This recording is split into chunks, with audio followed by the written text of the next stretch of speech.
Toxic Love Files, Part 16. The night the truth pulled the trigger. The detective pushed the cabin door open first, gun raised, stance firm, eyes locked on the woman standing in the middle of the room. The voicemail woman didn't flinch. She didn't run. She didn't hide. She simply clasped her hands in front of her like she'd been waiting for applause. "Detective Hale?" she greeted softly. As predictable as ever. His jaw tightened. "You're done. Step away from the girls now." She smiled with unsettling calm. "You're late," she said. "Again." The detective didn't blink.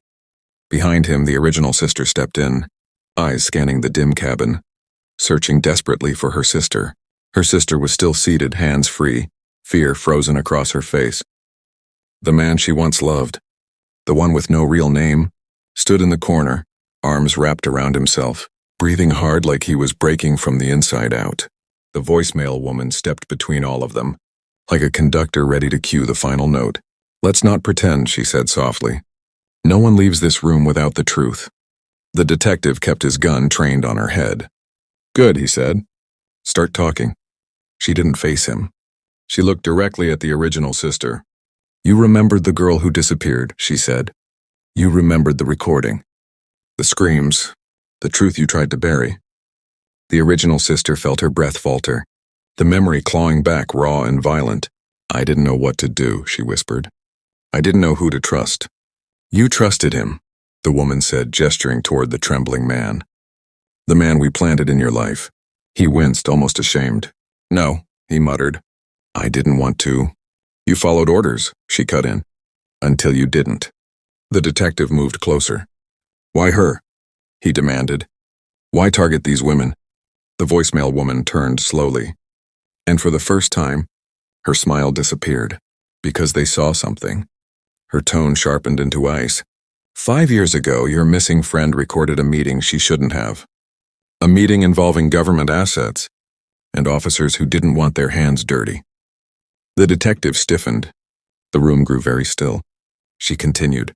"She recorded evidence that could have ruined a dozen powerful people. One of them," she tilted her head, "was wearing a badge."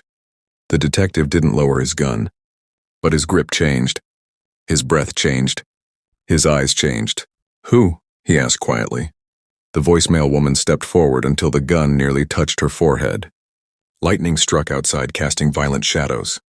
"Her," she said, nodding at the original sister. "She's the only one who knows." "No," the original sister whispered. "I don't know anything." The voicemail woman smiled gently. "You hid the file. You blocked out the memory, but your mind never forgot." She walked closer. "Do you want to know the real truth?" she asked. "About why the girl died? Why you were watched? Why he was sent to you?" The detective barked. "Stop right there." But her next words hit harder than the storm outside. "Because the cop she recorded isn't dead." She paused, turning her eyes back to him. "He's standing in this room." Silence. The detective didn't move, didn't breathe. His gun remained raised, but his hand shook. The sisters looked at each other, confusion morphing into terror. "No," the original sister whispered. "No, that's not possible." The voicemail woman took a slow step back, separating the detective from the rest of the group.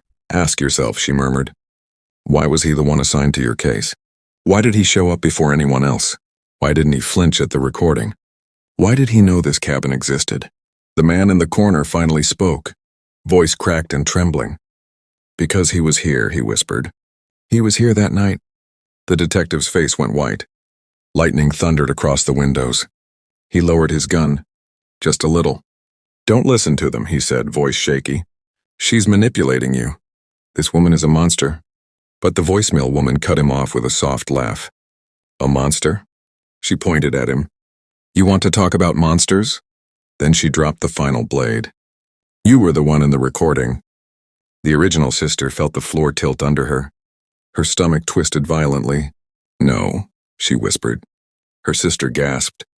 The detective's gun hand trembled. "You were the one she recorded," the voicemail woman repeated. "The one giving the order. Make sure she stops." He shook his head violently. No, that's not." But the woman stepped aside, revealing the laptop behind her.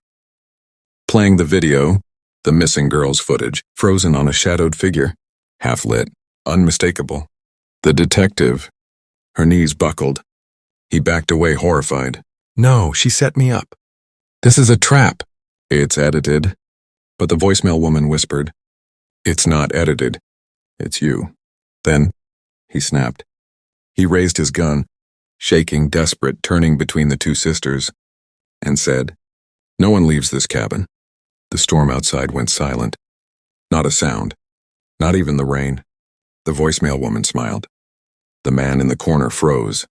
The sisters held each other, and the detective whispered, Not with the truth. To be continued?